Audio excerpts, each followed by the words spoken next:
आइए बच्चों आगे जानते हैं निश्चयवाचक सर्वनाम।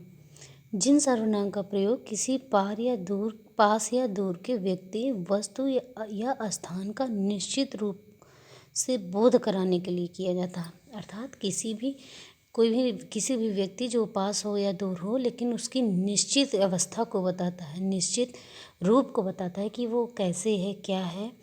तो वहाँ पर निश्चयवाचक, जैसे कि बात से ही पता चल रहा है कि निश्चय, जो चीज़ एकदम निश्चित हो चुकी है उसके बारे में जब बताया जाता है तो वहाँ पे निश्चयवाचक सर्वनाम का प्रयोग किया जाता है। जैसे यह मेरा मित्र है, यह मेरा मित्र है।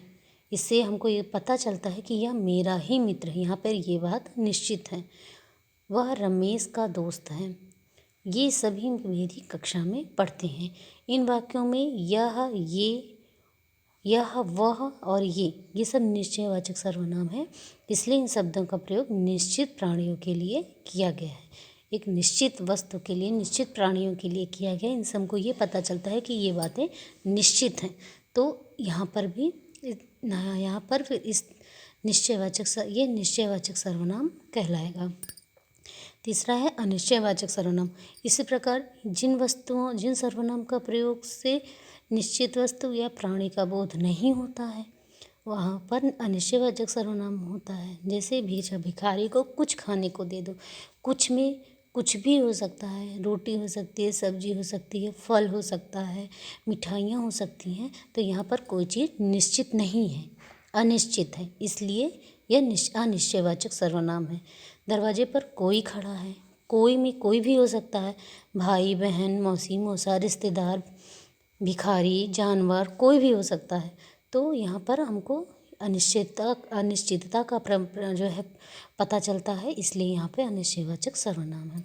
मुझे किसी से मिलने जाना है, किसी में कोई भी हो सकता है, मित्र हो सकता है, भाई हो सकता है, माँ बाप हो सकते हैं, या जो है भाई बहन हो सकते हैं, या चाचा चाची हो सकते हैं, या मतलब कोई भी हो सकता है जिसके जो निश्चित नहीं है, तो वो जो है यहाँ पर इसीलिए अनिश्चयवाचक सर्वनाम है। क्योंकि यहाँ पर वस्तुओं का प्रयोग या निश्चित प्राणियों या निश्चित वस्तुओं के लिए नहीं किया गया, इसलिए यहाँ पे अनिश्चयवाचक सर्वनाम है। फिर है संबंधवाचक सर्वनाम। जिन सर्वनाम शब्दों का प्रयोग वाक्य में प्रयुक्त दूसरे संज्ञा या सर्वनाम शब्दों के साथ संबंध स्थापित करने के लिए होता है, उन्हें संबंधवाचक सर्वनाम कहते हैं। संबंध का अर्थ होता है जोड़ना, जो जोड़ता है एक दूसरे को, संबंध स्थापित करता है। ऐसे सर्वनाम शब्दों का प्रयोग जो दूसरे संज्ञा या सर्वनाम शब्दों के साथ संबंध स्थापित करते हैं, अर्थात जोड़ते हैं, वाक्यों को एक दूसरे से मिश्रित करते हैं। जैसे सामान्य वाक्य को मिश्र वाक्य बनाने के लिए, मिश्रित वाक्य बनाने के या संयुक्त वाक्य बनाने के लिए जिन सर्वनाम का प्रयोग किया जाता है वो संबंधवाचक सर्वनाम होते हैं।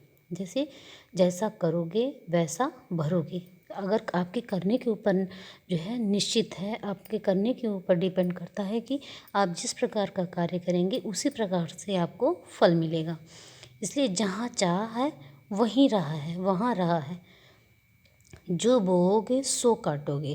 तो यहाँ पर है कि जो बोओगे सो, तो जो और सो जो है यह संबंध स्थापित कर रहे हैं, एक दूसरे वाक्य में संबंध स्थापित कर रहे हैं, इसलिए यहाँ पे संबंधवाचक सर्वनाम है।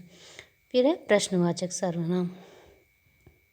प्रश्नवाचक सर्वनाम जिन सर्वनाम शब्दों का प्रयोग किसी व्यक्ति, वस्तु, प्राणी, क्रिया आदि के विषय में प्रश्न पूछने के लिए किया जाता है, वे प्रश्नवाचक सर्वनाम कहलाते हैं। जैसे खाने में क्या गिर गया, क्या, तुम किससे मिलने आए हो, देखो बाहर कौन है।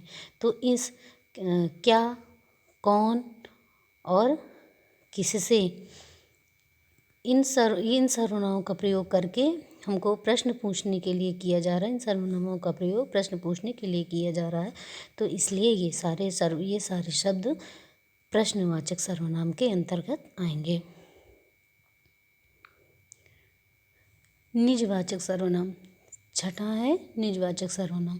निजत्व का बोध कराने के लिए जिन सर्वनाम शब्दों का प्रयोग किया जाता है वो निजवाचक सर्वनाम कहते हैं। निज का अर्थ होता है अपना या स्वयं, अर्थात अपने लिए जब प्रयोग किया जाता है, अपने खुद के लिए, स्वयं के लिए, तो वहाँ पे उन शब्दों को निजवाचक सर्वनाम कहते हैं। जैसे वह स्वयं ही आ जाएगा। वो स्वयं, यहाँ स्वयं अर्थात निजता का बोध हो रहा है, निजता का पता चल रहा है, अपने आप का पता चल रहा है, स्वयं के लिए प्रयोग किया जा रहा है, इसलिए यहाँ पे निजवाचक सर्वनाम होगा। मैं अपने आप चला आऊँगा, वह खुद ही पढ़ लेगा। तो यहाँ से हमको ये पता चल रहा है कि स्वयं के लिए प्रयोग किया जा रहा है। ये सारे शब्द जो है स्वयं के लिए प्रयोग किए जा रहे हैं, अपने लिए प्रयोग किए जा रहे हैं, इसलिए यहाँ पे निजवाचक सर्वनाम है।